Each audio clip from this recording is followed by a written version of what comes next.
Hello বন্ধুরা, আশা করি আমরা সবাই ভালো আছি। আমরা শুনছি ধারাবাহিক রক্তচরে তারানাথ। আপনাদের মনোগ্রাহী হোক সেইভাবে আমি লেখা পরিবেশন করার চেষ্টা করব।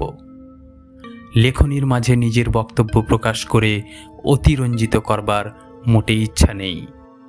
চলুন আজ আমরা ধারাবাহিক রক্তচরে তারানাথের আরেকটা এপিসোডে চোখ রাখব। রাজপুত্র নরসিংহের মুখ থেকে এমন কথা শুনে ডাকাত সর্দার চমকে ওঠে। নরসিংহকে বলে, আমি জানতাম তোমরা সাধারণ কোনো প্রজা নও, তোমরা নিশ্চয়ই কোনো রাজ পরিবারের সদস্য হবে, কারণ তোমাদের কাছে উদ্ধার হওয়া মণিমাণিক্য কেবলমাত্র রাজ পরিবারেই থাকতে পারে অথবা কোনো জমিদার বংশে থাকতে পারে। তবে আমার একটা ধারণা পরিষ্কার হলো না, তোমাদেরকে রাজ পরিবার থেকে বিতাড়িত করবার কারণ কি? তখন নরসিংহ বলছে, সে মস্ত বড় ঘটনার কথা, যদি আপনার শুনবার সময় থাকে তাহলে নিশ্চয়ই আমি আপনাকে শোনাব। ডাকাত সর্দার বলে, অবশ্যই তোমার মুখ থেকে সমস্ত ঘটনার কথা পুঙ্খানুপুঙ্খভাবে শুনব, তবে এখন নয়। আজ রাত্রে জলসার আসর বসবে, এই জঙ্গলমহলেই বসবে। তোমরা রাজ পরিবার থেকে আগত শরণার্থী, তাই তোমাদের সাথে রাজসুলভ ব্যবহার করা একান্ত কাম্য। তৎক্ষণাৎ প্রহরীকে নির্দেশ দেন, তিনজনকে নিয়ে অতিথিশালায় রাখা হোক। ডাকাত সর্দারের নির্দেশানুসারে তিনজনকে অতিথিশালায় স্থান দেওয়া হয়। তাদের সাথে রাজসুলভ আচরণ করাও শুরু হয়। কোনো সাধারণ বন্দির মতো আচরণ করতে বারণ করেছেন স্বয়ং ডাকাত সর্দার। রাজবন্দির ন্যায় আচরণ করা শুরু হয়। রাতে ঘন জঙ্গলে খোলা আকাশের নিচে জলসার আসর বসেছে। গ্রামগঞ্জ থেকে ধরে নিয়ে আসা নানান শিল্পীদের দিয়ে এক জলসার আয়োজন হয়েছে। সেই জলসা উপভোগ করছেন হাতে গোনা কয়েকজন মানুষ। সেই আসরে উপস্থিত করানো হয় মহারানী সুলোচনা দেবী, তার পুত্র ও কন্যাকে। আজ ডাকাত সর্দারের আসরে অতিথি আগমনে সকলেই খুশি, তাই আসর বা জলসাটি জমে উঠেছে। মধ্যরাতে ভুরি ভোজের আয়োজন হয়েছে। উপস্থিত সকল ডাকাত সদস্য ও যে সমস্ত অপহৃত নৃত্যশিল্পীরা জলসায় নৃত্যের জন্য এসেছে, সকলেই সেই ভোজের আসরে উপস্থিত হয়। ভুরি ভোজের পর সেই রাতেই সুরক্ষিতভাবে অপহৃত নৃত্যশিল্পীদের মশালের আলো জ্বালিয়ে গোপন পথ ধরে লোকালয়ে পৌঁছে দেওয়ার বন্দোবস্ত হয়েছে। ততক্ষণে ডাকাত সর্দার নিজের কাছে ডেকে নিয়েছেন রাজপুত্র নরসিংহকে। তার কাছ থেকে প্রদেশ থেকে বিতাড়িত হওয়ার সমস্ত কারণ জানলেন। জানার পর তিনি রাজপুত্র নরসিংহকে প্রস্তাব দিলেন, তোমার রাজত্ব আমি ফিরিয়ে দেব, তার বিনিময়ে তুমি আমাকে তোমার পিতার রেখে যাওয়া গোপন মোহর কলস, যেটা মাটির তলায় লুক্কায়িত রয়েছে, সেই কলস যুদ্ধ জয়ের পর উপহার স্বরূপ দিতে হবে। রাজপুত্র নরসিংহ বর্মন ডাকাত সর্দারকে বলে, যদি আমরা যুদ্ধ জয় করি তবে অবশ্যই আমি পিতার দ্বারা লুক্কায়িত সেই গুপ্তধন আপনার হাতে সমর্থন করব। উভয়েরই যেমন কথা তেমন কাজ, তাই ডাকাত সর্দার এখন ডাকাতি ছেড়ে যুদ্ধের রণকৌশল তৈরি করতে ব্যস্ত। ঘন অভয়ারণ্যে ডাকাত সর্দার তার সাঙ্গপাঙ্গদের নিয়ে যুদ্ধ কৌশল ও কিভাবে যুদ্ধে লিপ্ত হওয়া যায় নিজেদের মধ্যে প্রশিক্ষণ নেওয়া শুরু হয়েছে। সেই প্রশিক্ষণ শিবিরে অংশগ্রহণ করেছে স্বয়ং রাজপুত্র নরসিংহ। পিতার সম্পত্তি পুনরুদ্ধার এবং রাজপ্রাসাদ দখল মুক্ত করতে অঙ্গীকারবদ্ধ রাজপুত্র নরসিংহ বর্মন। তাই ডাকাত সর্দারের সাথে প্রতিদিন নিয়ম করে অক্লান্ত পরিশ্রম করে ও যুদ্ধের কৌশল শিখে নিচ্ছে। সেই সামান্য লোকবল নিয়ে গোটা রাজ্য দখল সম্ভব নয় বুঝতে পেরে ডাকাত সর্দার যুদ্ধের আগে যুদ্ধস্থলের পরিস্থিতি ও পরিবেশ বুঝে নেওয়ার জন্য গুপ্তচর পাঠায়। ভিখারির ছদ্মবেশে বেশ ধারণ করে কয়েকজন ডাকাত সর্দারের অনুচর খবরাখবর নিয়ে দেখে বর্তমানে সেই অভিশপ্ত রক্তচরের রাজ দরবারের জমিদার জগা চণ্ডাল। সকল তথ্য একত্র করে ডাকাত সর্দারের কাছে পেশ করা হয়। ডাকাত সর্দার ও রাজকুমার নরসিংহ গোপনে ষড়যন্ত্র করছেন কিভাবে আবার উদ্ধার করা যায় রাজ্যপাট জগা চণ্ডালের হাত থেকে। সূত্র মোতাবেক যে সমাচার জগা চণ্ডালের বিরুদ্ধে আনয়ন করেছে ডাকাত সর্দারের লোকেরা, তাতে পরিষ্কার জগা চণ্ডাল দাম্ভিক ও তার লোকবল প্রচুর। এমতাবস্থায় ক্ষুদ্র সংখ্যক লোকবল নিয়ে মোটেই তার উপর আক্রমণ করে টিকে থাকা সম্ভব নয়। তাহলে এখন উপায় কি? ডাকাত সর্দার উপায় বার করতে ব্যস্ত, কারণ সেই গুপ্তধন তো তার চাই। বিনা যুদ্ধে সেই গুপ্তধন উদ্ধার সম্ভব নয়। কিছু মাস আগেই মহারাজা ব্রহ্মচক্রের সাথে একটা সন্ধি হয়েছে ডাকাত সর্দারের। সেই সন্ধির পর ডাকাত সর্দারের সাথে রাজা ব্রহ্মচক্রের সখ্যতা বেড়েছে। তাই একদিন রাজার সাথে সাক্ষাতের ব্যবস্থা হয় বিশেষ কারণে কথোপকথনের জন্য। ডাকাত সর্দার আবার এমন কি বিশেষ প্রয়োজনে সাক্ষাৎ চায়, সেই ভাবনায় একদিন সময় দেন ডাকাত সর্দারকে। ডাকাত সর্দার এখন ডাকাতি ভুলে গুপ্তধনের মোহে মোহিত। যেন তেন প্রকারেণ লুক্কায়িত মোহর ভাণ্ডার তার চাই। ডাকাত সর্দার রাজা ব্রহ্মচক্রের সঙ্গে রুদ্ধদ্বার বৈঠক করলেন। দুপক্ষ সম্মতি দেয় একযোগে আক্রমণ হবে। নেতৃত্বে থাকবেন স্বয়ং রাজা ব্রহ্মচক্র ও ডাকাত সর্দার নিজে। তবে এখনই নয়, সামনেই খুশির উৎসব দুর্গাপূজা। দুর্গাপূজার পর আক্রমণ করা হবে রক্তচরের রাজ দরবারের বর্তমান হর্তাকর্তা জগা চণ্ডালের রাজ্যে। এবারের পুজোয় বিশেষ অতিথি হিসাবে রাজা ব্রহ্মচক্রের দরবারে উপস্থিত হবেন বড় রানী সুলোচনা, তাঁর কন্যা রাজমণি ও রাজপুত্র নরসিংহ। এই কটা দিন তাঁরা কাটাবেন রাজপরিবারের সদস্যদের সাথে। এই কটা দিন রাজপরিবারের সাথে সময় অতিবাহিত করবার সময় গুপ্ত মিটিং রয়েছে মহারাজ ব্রহ্মচক্র, ডাকাত সর্দার ও রাজপুত্র নরসিংহের সাথে। আকাশে বাতাসে দেবীর আবাহনের সুমধুর সঙ্গীতের সাথে সাথে প্রকৃতির অনাবিল মুহূর্ত চোখে পড়ার মতো। মেঘের বুকে পুঞ্জিত মেঘমালা, কাশফুল ও দেবীর আগমনী বার্তা ঘরে ঘরে পৌঁছে যাচ্ছে। সবাই চায় যে যার ঘর থেকে এই কটা দিন সুখে শান্তিতে পরিজনদের সাথে কাটাতে। ছোট রানী কানুনবালা বর্তমানে সুস্থ হয়ে অসহায়ের ন্যায় অন্য রাজ্যে এসে সাধারণ অতিথি হিসাবে দিন যাপন করছেন। দিনে দিনে মেয়েটা বড় হচ্ছে, সেই চিন্তায় তিনি অত্যন্ত চিন্তিত। বড় রানী সুলোচনা ডাকাত সর্দারের হেফাজতে মেয়ে এবং পুত্রকে নিয়ে রয়েছেন। তিনিও নিজ গৃহে ফিরতে চান। তা কি সম্ভব? সেই চিন্তায় তিনিও চিন্তিত।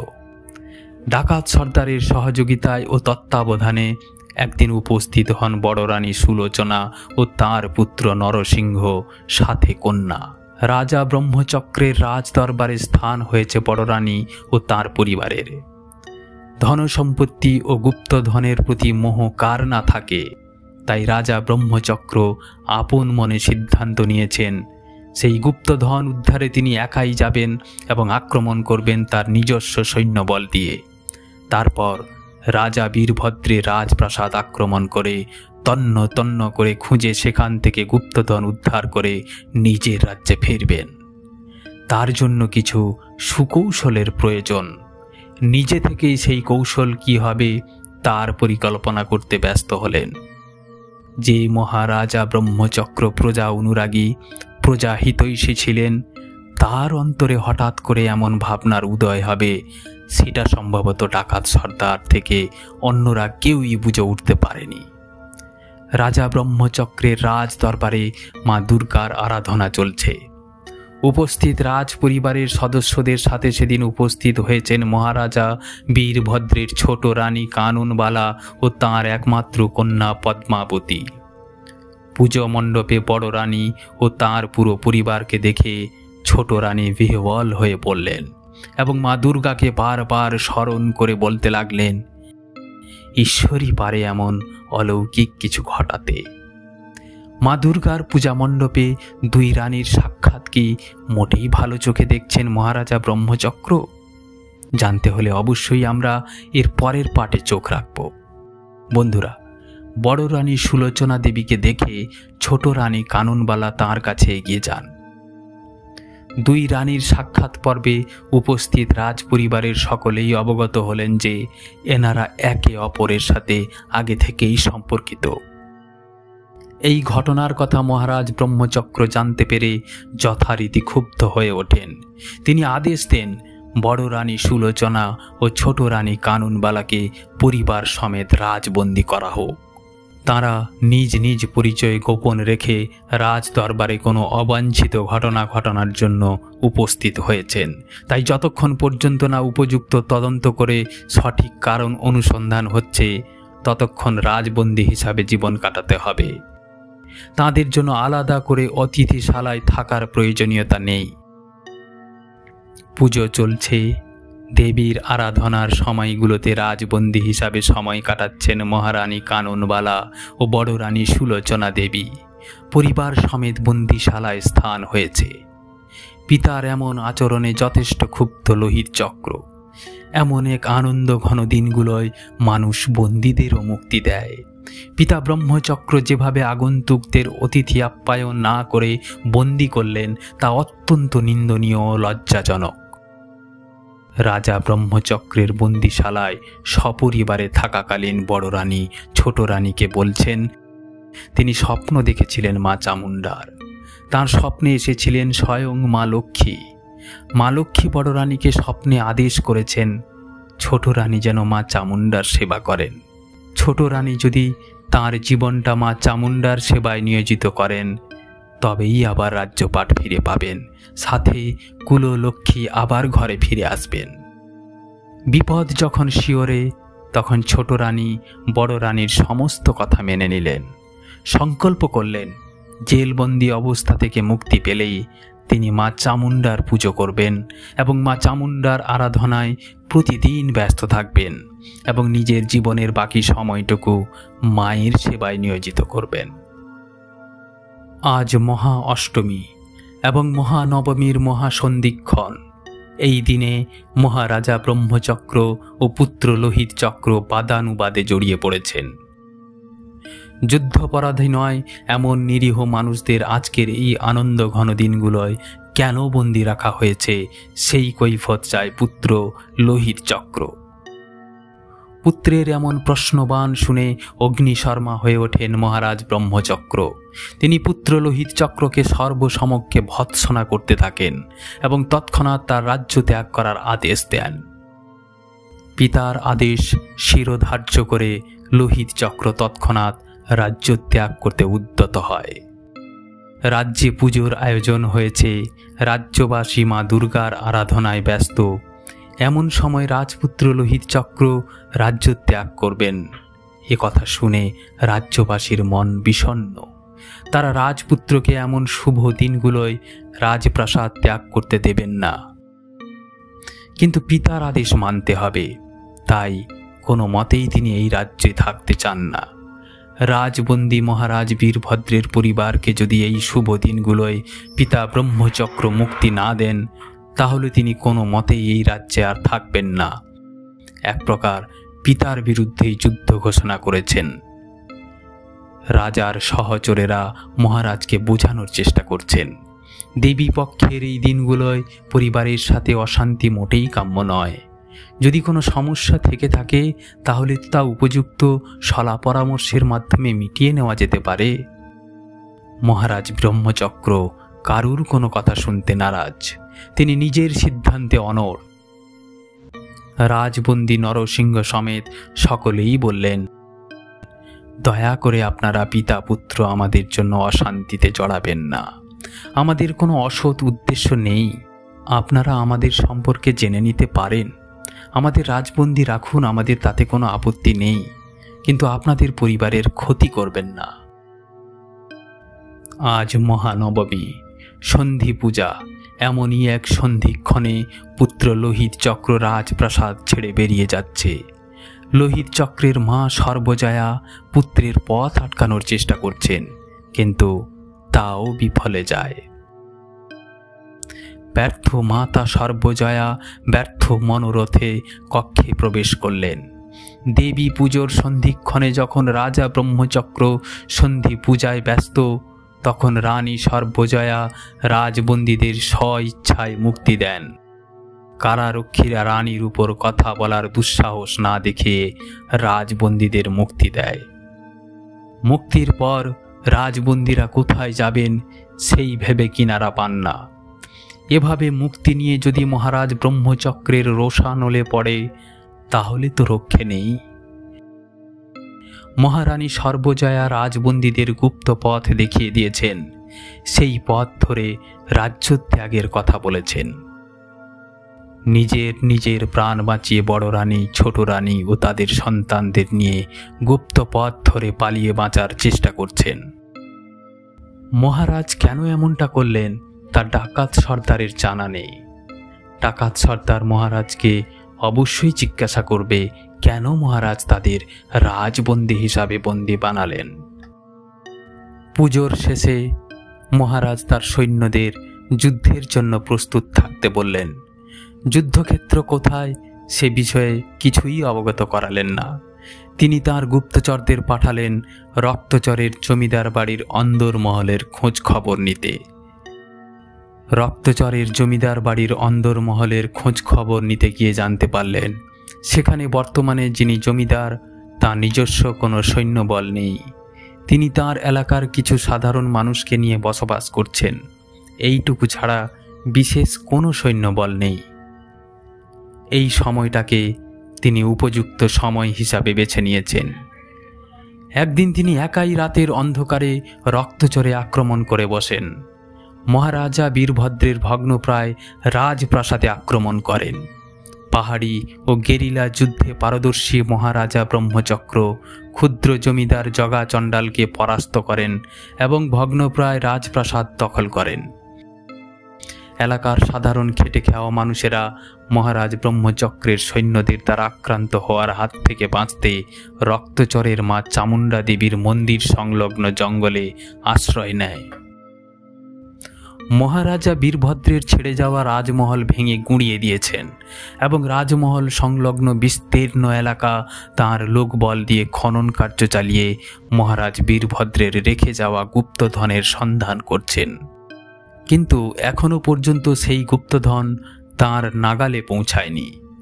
মহারাজ ব্রহ্মচক্র বিলক্ষণ বুঝতে পেরেছেন সঠিক দিশা যদি না দেখানো হয় তাহলে কখনোই সেই গুপ্তধন খুঁজে পাওয়া সম্ভব নয়। এমতাবস্থায় মহারাজ ব্রহ্মচক্র খনন কার্য বন্ধ রেখে উক্ত এলাকাকে নিজের দখলে নিয়ে তাঁর সৈন্যদের পাহারায় রাখলেন। কিছু সৈন্যদের তিনি ছোট রানী এবং বড় রানী ও তাঁর পুত্রকন্যাদের খুঁজে বার করবার আদেশ দিলেন। বড় রানী, ছোট রানী এবং তাঁদের সন্তানদের কোনো খোঁজ এখনও পর্যন্ত পাওয়া যায়নি। তাই উত্তেজিত মহারাজ ব্রহ্মচক্র তার নিজের স্ত্রীকে বন্দী বানালেন এবং তাকে জিজ্ঞেস করলেন তাদের তিনি কোন পথ দিয়ে রাজপ্রাসাদ ছাড়ার পথ নির্দেশ করেছিলেন সেই কথাটি অবশ্যই জানাতে হবে। মহারাজ ব্রহ্মচক্রের স্ত্রী সর্বজয়া মহারাজাকে বললেন, তোমার কোনো আদেশ আমি পালন করতে বাধ্য নই। আমার একমাত্র সন্তানকে তুমি মাতৃ আরাধনার শুভ দিনগুলোয় রাজপ্রাসাদ থেকে বিদায় জানিয়েছ। বর্তমানে আমি পুত্রহারা এক মা। সুতরাং আমার সন্তান যতদিন না আমার ঘরে ফিরছে ততদিন আমি তোমাকে বলবো না রাজবন্দীরা কোন পথ ধরে রাজপ্রাসাদ ছেড়েছে। মহারানীর এমন আচরণে যার পরনাই ক্ষুব্ধ মহারাজ ব্রহ্মচক্র কারারক্ষীদের নির্দেশ দেন তাঁর নির্দেশ বিনা আজকের পর রানী কোনো দিন কারাগার থেকে বাইরে বেরোবেন না। বন্ধুরা, আজকের এই এপিসোডটির পর আমরা অপেক্ষা করব আগামীর এপিসোড পর্যন্ত। আজকের পর্বটি শুনে আপনাদের কেমন লাগলো নিজ নিজ মতামত দিতে ভুলবেন না। আর যে সমস্ত শ্রোতা বন্ধুরা আমার প্রোফাইলে আসছেন, আমার পরিবারের সাথে যুক্ত হতে চাইছেন, তাদের অনুরোধ করব আমার এই ছোট্ট প্রোফাইলটিকে সাবস্ক্রাইব করে বেল আইকনটি বাজিয়ে রাখবেন, যাতে প্রতিনিয়ত আমার গল্পের আপডেট প্রথমেই আপনার কাছে পৌঁছায়।